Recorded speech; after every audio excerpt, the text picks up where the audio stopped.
2008 में जबरदस्त आर्थिक तूफान आया, पूरी दुनिया में आया, अमेरिका में, जापान में, यूरोप में, चाइना में, सब जगह आया। अमेरिका के बैंक गिर गए, कंपनियां बंद हो गई, एक के बाद एक कंपनी की लाइन लग गई, बंद हो गई। यूरोप के बैंक गिरे, मगर हिंदुस्तान को कुछ नहीं हुआ। यूपीए की सरकार थी, प्रधानमंत्री जी के पास गया और मैंने उनसे पूछा, मनमोहन सिंह जी बताइए, पूरी दुनिया में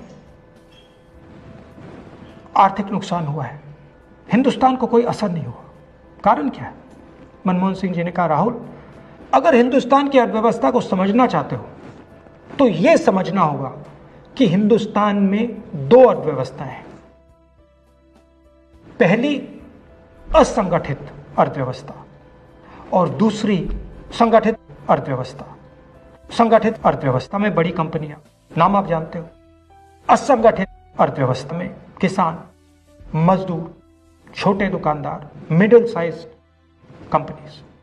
जिस दिन तक हिंदुस्तान का असंगठित सिस्टम मजबूत है, उस दिन तक हिंदुस्तान को कोई भी आर्थिक तूफान छू नहीं सकता। अब आज के दिन आते हैं। पिछले 6 साल से बीजेपी की सरकार ने असंगठित अर्थव्यवस्था पर आक्रमण किया है। 3 बड़े उदाहरण तो मैं आपको अभी दे देता हूं। नोटबंदी, गलत जीएसटी और लॉकडाउन। आप यह मत सोचिए कि लॉकडाउन के पीछे सोच नहीं थी। यह मत सोचिए कि गलती से आखिरी मिनट पे लॉकडाउन कर दिया गया है। इन तीनों का लक्ष्य हमारे इनफॉर्मल सेक्टर को खत्म करने का है।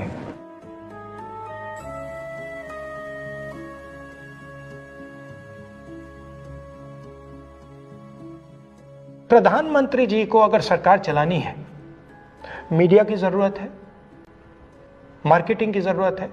मीडिया और मार्केटिंग 15-20 लोग करते हैं। इनफॉर्मल सेक्टर में पैसा है, लाखों करोड़ रुपए, जिसको ये लोग छू नहीं सकते।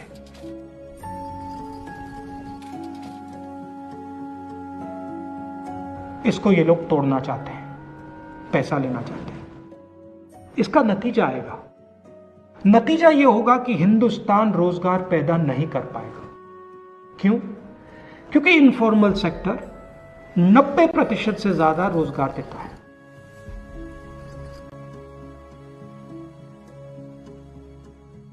जिस दिन इनफॉर्मल सेक्टर खत्म हो गया, नष्ट हो गया, उस दिन हिंदुस्तान रोजगार पैदा नहीं कर पाएगा।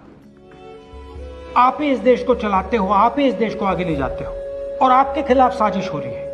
आपको ठगा जा रहा है और आपको गुलाम बनाने की कोशिश की जा रही है। हमें इस आक्रमण को पहचानना पड़ेगा और पूरे देश को मिलकर इसके खिलाफ लड़ना पड़ेगा।